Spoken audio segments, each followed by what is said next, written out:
ساتھ ہی ایک شخص جو ہے اپنی آشنا کے ساتھ محبتوں کے گیت گا رہا ہے تو وہ پانی اڑ کر جب اس کی آشنا پر پڑا ہے تو اس نے غصے میں آ کر انہیں تھپڑ مارا، اور جب آ کر تھپڑ مارا تو انہوں نے آسمان کی جانب نگاہ اٹھائی اور کہا باری تعالیٰ تو بھی کیسا کریم لجپال ہے، کسی کے ہاتھوں سے دودھ اور جلیبی کھلاتا ہے اور کسی کے ہاتھوں سے تو تھپڑ کھلاتا ہے۔ تھوڑا سا آگے بڑھے تھے کہ وہ نوجوان جو ہے سیڑھیوں سے نیچے اترا ہے، اور سیڑھیوں سے نیچے اترتے ہی گرا ہے اور اس کی روح کفر انصری سے پرواز کر گئی۔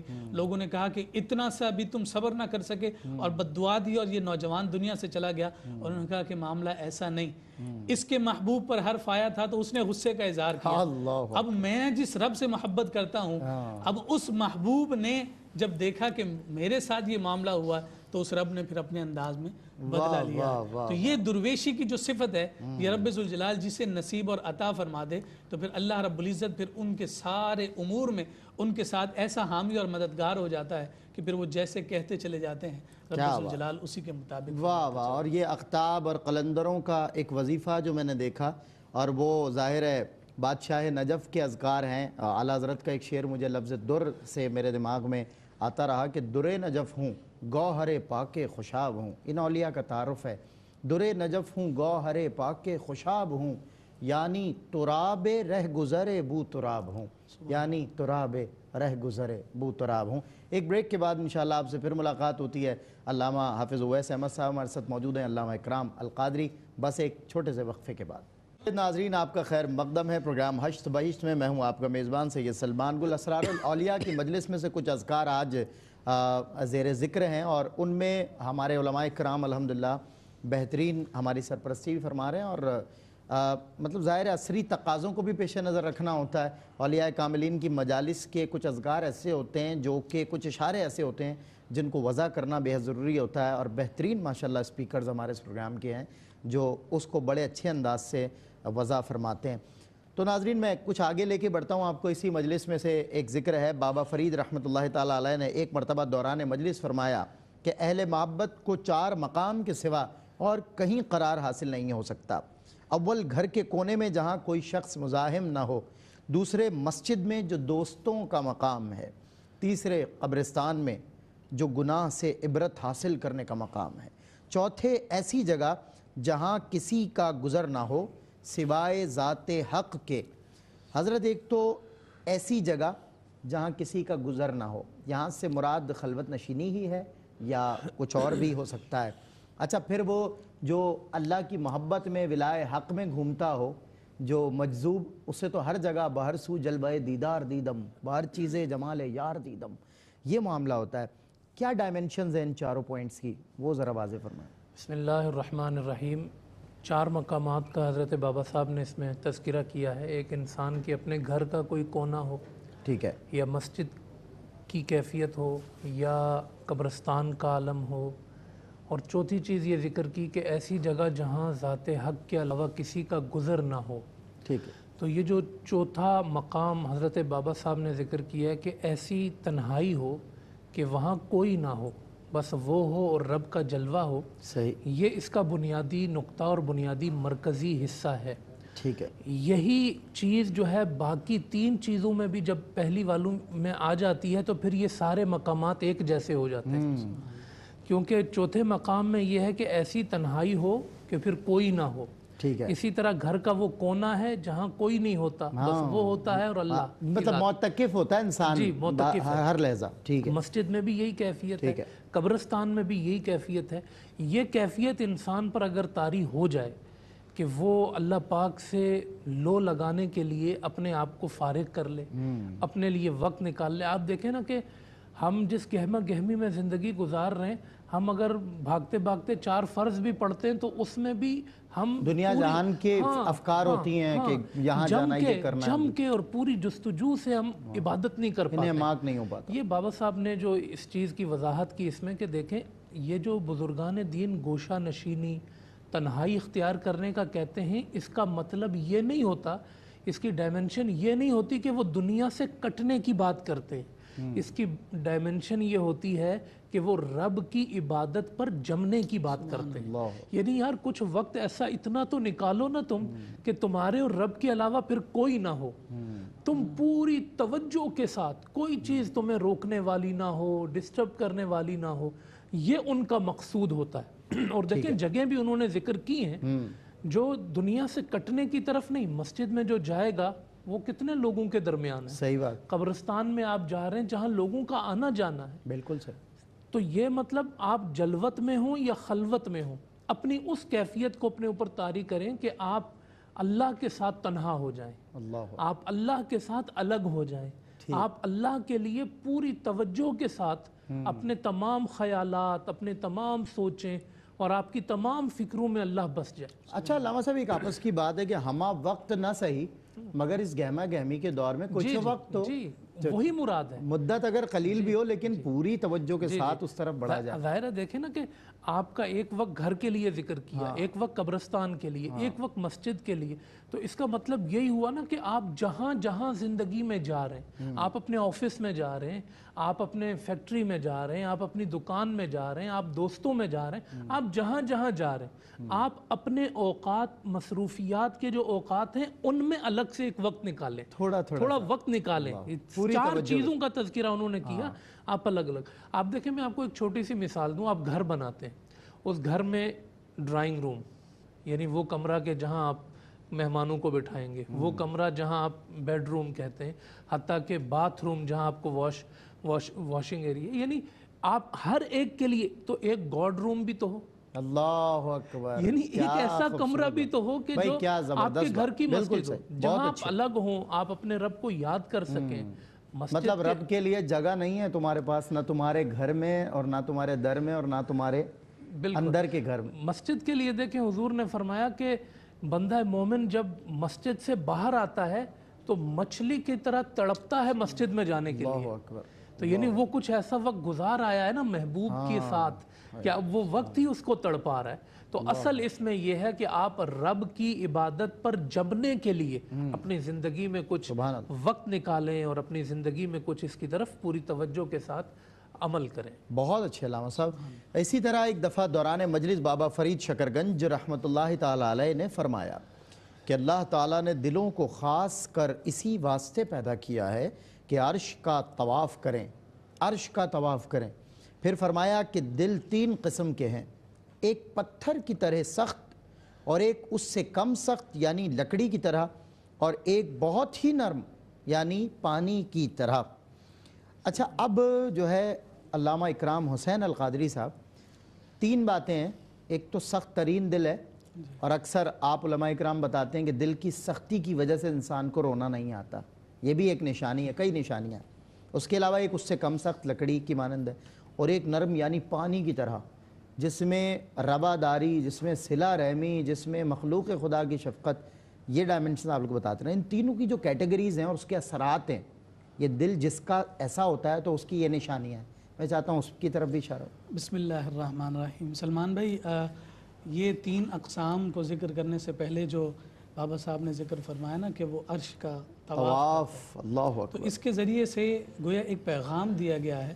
پیغام یہ دیا گیا ہے کہ یہ جو انسان کا جسم ہے, جو مادہ ہے انسان کا, اس جسم میں ایک اور کنیکشن اور تعلق ہے جسے ہم روحانیت کہتے ہیں. تو جو روحانیت کا جو گھر ہے وہ دل ہے, اور یہ روحانیت ہوتی کس لیے ہے؟ یہ محض اس لیے ہے کہ اللہ رب العزت کے ساتھ تعلق قائم ہو جائے.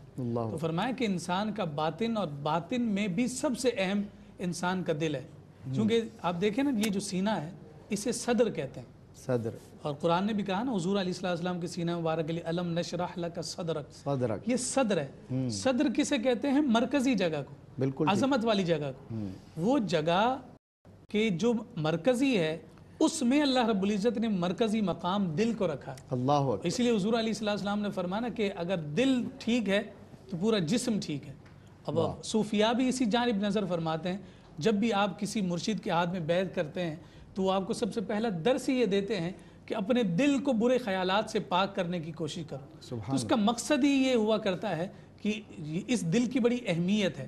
اچھا پھر آگے جو یہ اس کی 3 اقسام ذکر کی، اگر میں سمجھانے کے لیے یہ عرض کروں کہ جب بچہ پیدا ہوتا ہے تو بچہ چونکہ ایک اپنی فطرت پر پیدا ہوا ہے، اور اس فطرتی نرمی اور اس فطرتی گداز کی وجہ سے بچپن میں ہم دیکھتے ہیں کہ بچے اگر آپس میں لڑتے بھی ہیں اور اگر کسی کو تکلیف پہنچ بھی جائے تو دل اتنا صاف ہوتا ہے کہ وہ جا کر اس سے معافی بھی مانگ لے، اللہ، اور نرم دل اتنا ہوتا ہے کہ کسی کو تکلیف میں دیکھ کر آنسو بھی بہنے لگ جاتے ہیں۔ مگر جوں جوں وہ معاشرے میں پروان چڑھتا جاتا ہے اور معاشرے میں قدم سے قدم ملاتے ہوئے آگے بڑھتا ہے، وہ دنیا والوں کی سختیوں کو دیکھتا ہے، تو پھر اس کا دل دوسرے سٹیپ اور دوسرے درجے پر آتا چلا جاتا ہے، جس کے بارے میں کہا کہ لکڑی کی طرح کچھ نرم ہے اور کچھ سخت ہے۔ کچھ سخت ہے، لیکن اگر وہ اس نرم یعنی لکڑی کی طرح نرم یا کچھ سخت دل کو سنبھالنے کی کوشش نہیں کرتا اور معاشرے کی مختلف قسم کی یعنی سنگتوں میں، اور کم از کم کوئی شے اسے اتنی نرمی تو ہے کہ کاٹ سکتی ہے، جی بالکل،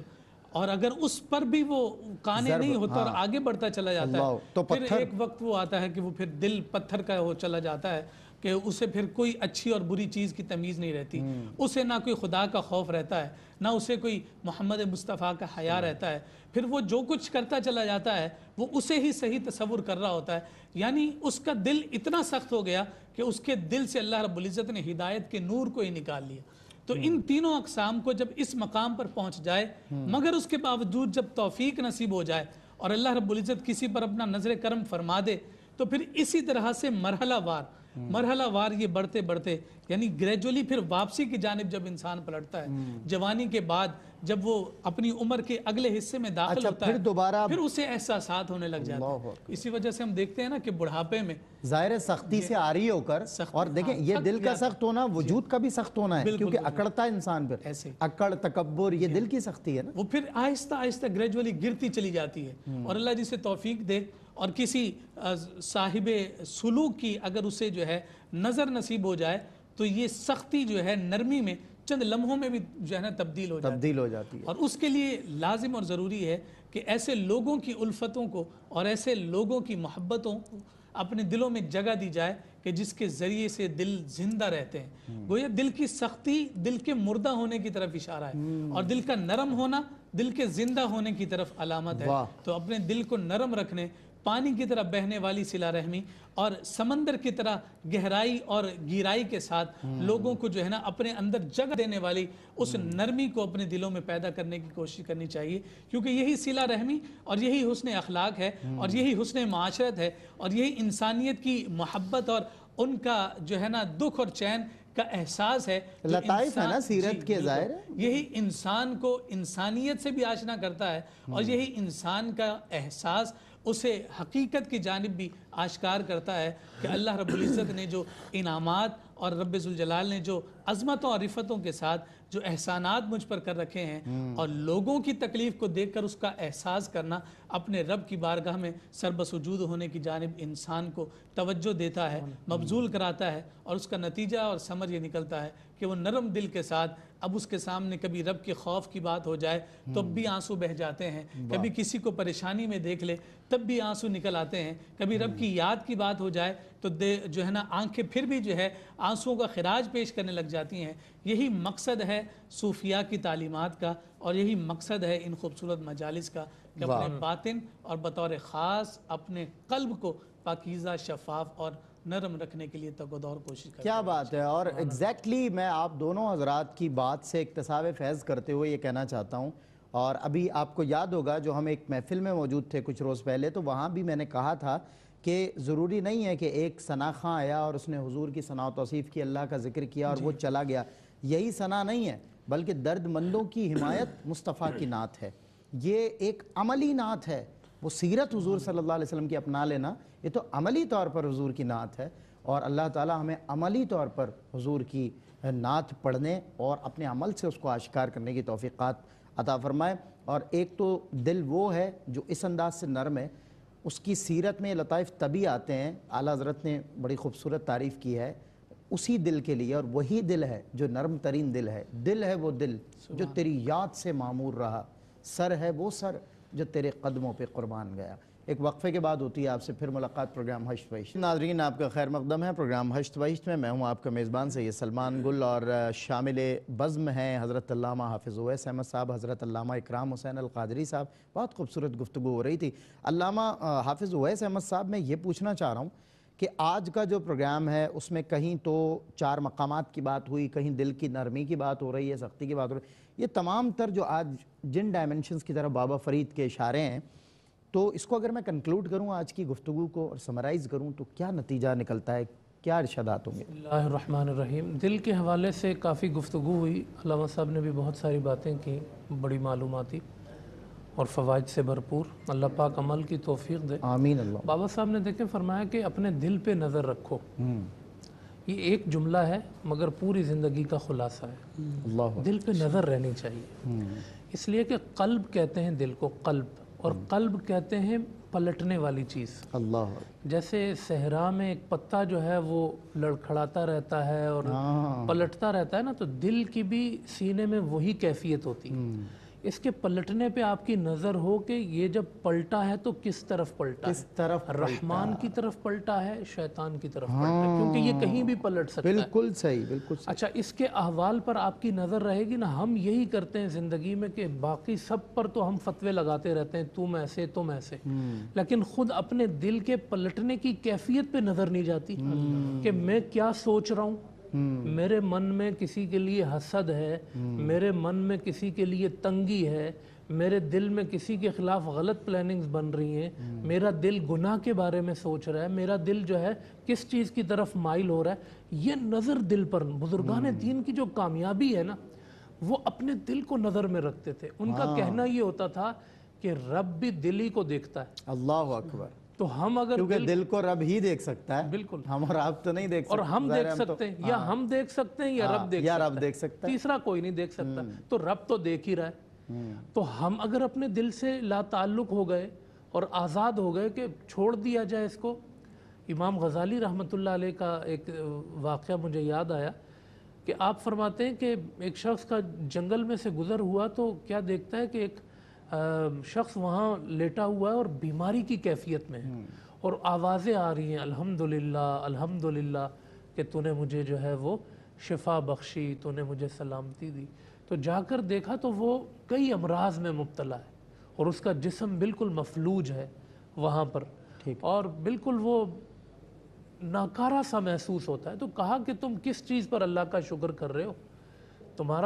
تمہارے اعضائی سلامت نہیں ہے اور تم شفا اور سلامتی پر اللہ کا شکر ادا کر رہے ہو۔ تو اس نے کہا کہ بھائی بات یہ ہے کہ ان ساری بیماریوں کے باوجود میں نے اپنے دل پہ نظر رکھی تو میں نے اپنے دل کو اپنے رب پر راضی پایا۔ اللہ اکبر۔ تو میرا دل جو ہے نا وہ صحت مند ہے، سبحان اللہ، اعضاء بیمار ہیں مگر میرا دل بیمار نہیں ہے۔ دل بیمار تو جب دل بیمار نہیں ہے تو سب ٹھیک ہے۔ اللہ اکبر۔ اعضاء بیمار ہی رہے ہیں تو وہ رب کے لطف و کرم کے تو مستحق بھی رہتے ہیں نا زیادہ، لیکن دل زندہ ہونا، دل راضی ہے نا، تو بس میں نے کہا سب سلامت ہے۔ تو یہ اگر کیفیت آ جائے نا، ہمارے ہاں کیا ہوتا ہے کہ اعضاء سلامت ہیں اور دل جیسا کہ کہا مردہ ہو گیا، اس کی کوئی فکر نہیں۔ اچھا، دل زندہ ہو جائے نا سلمان، تو پھر انسان زمین کے اوپر ہو تو بھی زندہ ہے اور زمین کے نیچے ہو تو بھی زندہ ہے، اور دل مردہ ہو جائے تو انسان زمین کے اوپر بھی مردہ ہے، زمین کے نیچے تو ویسے ہی بہت خوب علامہ صاحب۔ تو دل کی زندگی اصل چیز ہے۔ اچھا، دل ایک دفعہ زندہ ہو جائے نا، پھر یہ کبھی مردہ نہیں ہوتا، پھر تو تا ابد یہ زندہ رہتا ہے۔ یہ قبر میں آپ چلے جائیں، دل آپ کا زندہ ہے تو روشنی بکھیرتا رہے گا۔ وہ کسی نے حشر کا خوف نہیں رہتا اس دل کو جو زندہ ہو، جو رب سے ایسا جڑ جائے، خوف خدا میں ضرور ہوتا ہے لیکن قبر میں جانے کے بعد ایک اطمینان۔ وہ حضور نے فرمایا نا کہ نفس المطمئنہ، جو آپ حضور نے فرمایا نا کہ جو اللہ سے ملنا پسند کرتا ہے اللہ بھی اس سے ملنا پسند کرتا ہے، اور جو اللہ سے ملنا پسند نہیں کرتا اللہ بھی اس سے ملنا پسند نہیں کرتا۔ تو سیدہ عائشہ نے کہا یا رسول اللہ صلی اللہ علیہ وسلم، میں اسے یوں سمجھی ہوں کہ موت کو تو کوئی بھی پسند نہیں کرتا جی، تو اللہ سے ملنا تو کوئی بھی پھر پسند نہیں کرتا. تو آپ نے کیسے کہا کہ پھر اللہ پاک جو ہے وہ اس بندے سے پسند, یہ تو ہر شخص پھنس جائے گا. تو حضور علیہ السلام نے فرمایا عائشہ میری مراد یہ نہیں ہے, میری مراد یہ ہے کہ جب موت کا وقت آتا ہے نا تو انسان کے سامنے ساری زندگی ہوتی ہے جی, تو اسے پتہ ہوتا ہے کہ اب مجھے رب سے ملنا ہے یا نہیں, یعنی ملنا تو ہے لیکن وہ پسند کرتا ہے یا نہیں. زندگی اچھی ہے تو ملنا پسند کرتا ہے, بالکل اور زندگی اچھی نہیں ہے تو ملنا پسند نہیں کرتا. تو اللہ بھی پھر ویسے ہی ملتا ہے اپنے بندے سے. صحیح بات. تو یہ مطلب انسان زندگی میں ہو, قبر میں ہو, حشر میں ہو, یہ جو دل ہے نا یہ اس کی زندگی بڑی اہمیت رکھتی ہے. آخر میں کہوں گا کہ کسی نے کہا لہم اجر غیر ممنون, کہ ان کے لیے ایسا اجر ہوتا ہے جو کبھی ختم نہیں ہوتا. تو کہا کہ جب اجر ختم نہیں ہوا, اجر والا کہاں ختم ہوگا؟ اللہ, اس کا دل زندہ ہے, وہ ہر جگہ زندہ. تو یہ اپنے خیالات پہ نظر, اپنی سوچوں پہ نظر, اپنی فکر پہ نظر, اپنے دل پہ نظر, یہ انسان کی سب سے بڑی کامیابی ہے. یہی صوفیہ کا درس ہے. بالکل زبردست علامہ صاحب, ماشاءاللہ. علامہ اکرام القادری صاحب ایک بات ہوئی تھی اور حضرت صاحب نے بڑا سیر حاصل اس پہ کلام فرمایا کہ اعضائے جسمانی جو ہیں یہ رب کی مرضی کے تابع رہیں. آج انسان کہتا ہے یہ میرے اعضاء ہیں, میری مرضی, میرے ہاتھ ہیں, میرے کان ہیں, میں جو چاہوں سنوں, میں جو چاہوں دیکھوں. انسان اس قدر مادر پدر آزاد جی رہا ہے اس دور میں. پرسنٹیج اگر آپ نکالیں آج کے دور میں 90% لوگ ہیں جو اسپرٹ سے لا تعلق ہیں. روح بھی بھٹکی ہوئی ہے, اسے بھی بھٹکایا ہوا ہے, اور جسم تو ہے ہی بھٹکا ہوا. اچھا کچھ لوگ وہ ہیں جن کا باطن پاک, اس طرح آپ فرما رہے تھے, اور ظاہری لبادہ ذرا عام طور سے وہ عام معاملات میں نظر آتے ہیں, لیکن اکثریت وہی ہے کہ جس کا باطن بھی خراب ہے, جس کا ظاہر بھی خراب ہے, اور لوگ جانتے ہیں. ہم اپنا محاسبہ کریں تو ہم سے بڑا کون ہے گناہ گار؟ کیا فرمائیے گا اس حوالے سے, میرے اعضاء, میرا جسم, میری روح؟ بسم اللہ الرحمن الرحیم. سلمان بھائی بڑا خوبصورت سوال ہے, اور آج کے معاشرے کی ایک بڑی تلخ حقیقت کی جانب آپ نے اشارہ کیا.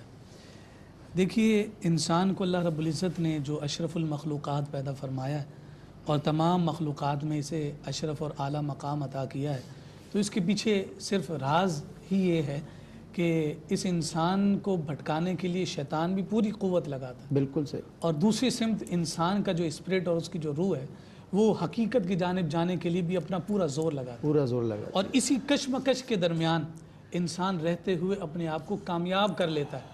تو اس وجہ سے انسان کو اشرف المخلوقات قرار دی.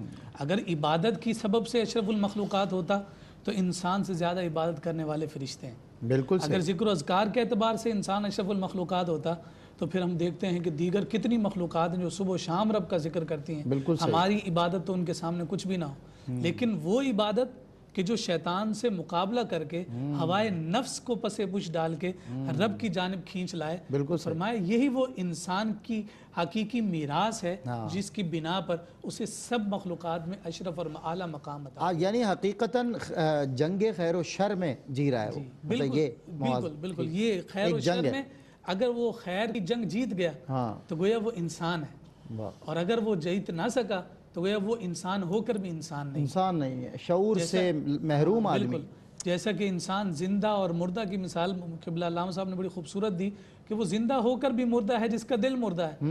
تو وہ انسان جو یعنی اپنے خیر کو بھول کر شر پر ہے تو وہ انسان ہو کر بھی انسان نہیں. اب یہ دیکھیے کہ قرآن مجید فرقان حمید میں اللہ رب العزت نے بڑا کیٹیگوریکل ذکر فرما دیا. کسی مقام پر فرمایا کہ واللہ اخرجکم من بطون امہاتکم لا تعلمون شیئا وجعل لکم السمع والابصار والافئدہ. مفہوم ترجمہ دیکھیے کہ اللہ رب العزت نے فرمایا کہ رب ذوالجلال نے تمہیں تمہارے ماؤں کے پیٹوں میں سے پیدا کیا اور ایسی حالت میں کہ تم کچھ نہیں جانتے تھے. پھر فرمایا کہ ہم نے تمہیں سماعت کے لیے کان دیے, تمہیں دیکھنے کے لیے آنکھیں دی, اور تمہیں افئدہ یعنی تمہیں قلب دیا. پہلے فرمایا لا تعلمون شیئا, تم کچھ نہیں جانتے تھے. پھر یہ تمہیں اعضاء دیے, اور ان اعضاء کے دینے کا سبب کیا تھا؟ سبب یہ تھا کہ تم اپنے رب کو پہچانو. اللہ اکبر. یہ اعضاء بدنیہ تو ہمارے رب نے ہمیں اس لیے دیے تھے کہ ہم اس کے ذریعے سے اپنے حقیقی رب کو پہچانیں. بالکل اور صحیح. اس رب کو پہچاننے کے لیے ہم اپنے ان اعضاء سے ایسے عمل کریں کہ جن اعمال کے ذریعے سے ہمارا رب ہم سے خوش ہو کر ہم پر نگاہ کرم کرے اور لطف و عنایت کے نتیجہ میں رب ذوالجلال ہمیں ہدایت کا رستہ عطا فرمائے۔ بالکل صحیح۔ اور یہی تو سبب ہے کہ اللہ رب العزت نے تمام انعامات عطا کرنے کے بعد، سارے اعضائے بدنیہ کو صحیح سلامت عطا کرنے کے بعد رب ذوالجلال نے فرمایا کہ تمہیں استعمال کرنے کی طاقت دی ہے اور خیر و شر کے ساتھ مقابلے کے لیے تمہیں باطن کی پاکیزگی بھی عطا کی ہے، مگر ساتھ ساتھ ہوائے نفس بھی دیا ہے۔ اب اعضائے بدنیہ کو مطلب تم ایک کیسے میری استعمال مرضی اور ایک تیری مرضی، ایک تیری مرضی، اب کس کی مرضی پر چلنا ہے؟ تو جو میری کہہ رہے مرضی کو غالب جی کرے ہاں، گا یا اپنی؟ جن کا کہنا یہ ہے کہ میرا جسم میری مرضی، تو پھر انہیں قرآن کا یہ فرمان بھی یاد رکھنا چاہیے۔ رب نے سارے اعضاء دینے کے بعد فرمایا ہے ان السمع والبصر والفؤاد کل اولئک کان عنہ مسئولا۔ تم اپنے کانوں کے ساتھ، اپنی سماعت کے ساتھ، اپنی بصارت کے ساتھ، اپنے ہاتھوں کے ساتھ، اپنے دل کے ساتھ جو کچھ بھی کرتے رہو، مگر یاد رکھنا اپنی مرضی سے جو تم نے اپنے اعضاء سے کیا ہے، کل قیامت کے دن میں تم سے پوچھوں گا۔ اس دن تو یہ زبان بھی بند کر دی جائے گی۔ زبان اگر جھوٹ بھی بولنا چاہے گی تو وہ اعضاء کہیں گے کہ نہیں باری تعالیٰ، اس نے جو ہے نا تیرے عطا کیے ہوئے ہاتھوں سے یہ برا کام کیا۔ کان کہیں گے کہ اس نے یہ بری بات سنی تھی۔ آنکھیں کہیں گی کہ اس کی آنکھیں جو ہے بے حیائی اور فحاشی کی جانب گئی تھی۔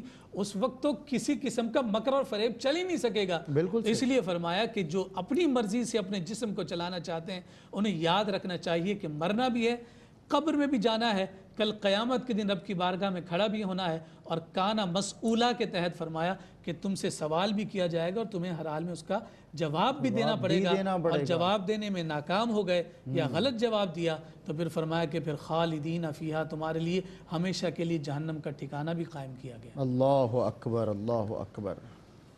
جہاں نویدیں ہیں وہاں وعیدیں بھی ہیں، اور دونوں رب کی طرف سے عطا کردہ ہیں۔ بہت شکریہ حافظ صاحب، اللہ صاحب، آپ دونوں حضرات نے ماشاءاللہ آج بھی بہت خوبصورت کلام کیا۔ ناظرین کرام، ایک تو یہ کہ یہ جو اعضائے جسمانی ہیں ان کو رب کے حکم کے پرتو مزاج استعمال کیا جائے۔ ایک اعضائے بدنی وہ ہیں کہ انسان کو اللہ نے شعور بھی دیا، علم بھی دیا، اس نے بہت کچھ لکھا، کتابوں کی کتابیں لکھ ڈالی، ایک انیشیٹو نہیں لیا۔ یعنی کہ اللہ نے اس نے دنیا کو بتایا یہ ہونا ہے، وہ ہونا ہے، وہ ہونا ہے، لیکن جہاں انیشیٹو مسل لانے کی بات ہوئی وہاں وہ سکوت کے عالم میں، سستی کے عالم میں، کاہلی کے عالم میں پڑا ہوا نظر آیا۔ ایسے بہت سارے لوگ آج کے زمانے میں ملتے ہیں جو آپ کو باتیں کرتے ہوئے نظر آتے ہیں، آپ کو سمجھاتے ہوئے نظر آتے ہیں، لیکن از خود جب ان کے عمل کی بات کی جائے تو پیرالل وہ سستی کا شکار ہوتے ہیں۔ وہ چاہتے ہیں بیٹھے بٹھائے تمام چیزیں ہو جائیں۔ ٹھیک ہے، رازق اللہ ہے، نصیب بھی اللہ کی طرف سے لکھ دیا گیا، مقدر بھی، لیکن محنت کے لیے اور اس مطلب اپنے ہاتھوں پیروں کو چلانے کے لیے یہ ہمیں اللہ نے شعور بھی عطا کیا، اور اسی لیے یہ اعضاء ملے ہیں کہ ان کا استعمال کیا جائے، نہ کہ صرف نصیحتیں۔ تو ناظرین کرام، میں پوری دنیا میں آج علماء کرام سے اکتساب فیض بہت سیر حاصل کلام تھا، بہت اچھی نصیحتیں، وعیدیں اور نویدیں ان علماء نے سنائی ہیں۔ بس اللہ رب العزت سے یہی دعا ہے کہ اللہ ہمیں عمل کی توفیق عطا فرمائے، جتنا علم اللہ ہمیں عطا فرمائے اتنے علم پر عمل کی بھی توفیق عطا فرمائے، اور جس قدر علم ہم حاصل کر سکیں زندگی میں ضرور حاصل کریں، اور عمل سے زندگی بنتی ہے یہ بھی ہمیں سمجھ لینا چاہیے۔ ناظرین کرام، انشاءاللہ نیکسٹ ایپیسوڈ میں ہشت بہشت میں علامہ حافظ اویس بھی ہمارے ساتھ ہوں گے، علامہ اکرام حسین القادری بھی ہمارے ساتھ ہوں گے، میں بھی انشاءاللہ حاضر خدمت ہوں گا۔ تب تک کے لیے اجازت دیجیے، السلام علیکم ورحمۃ اللہ وبرکاتہ۔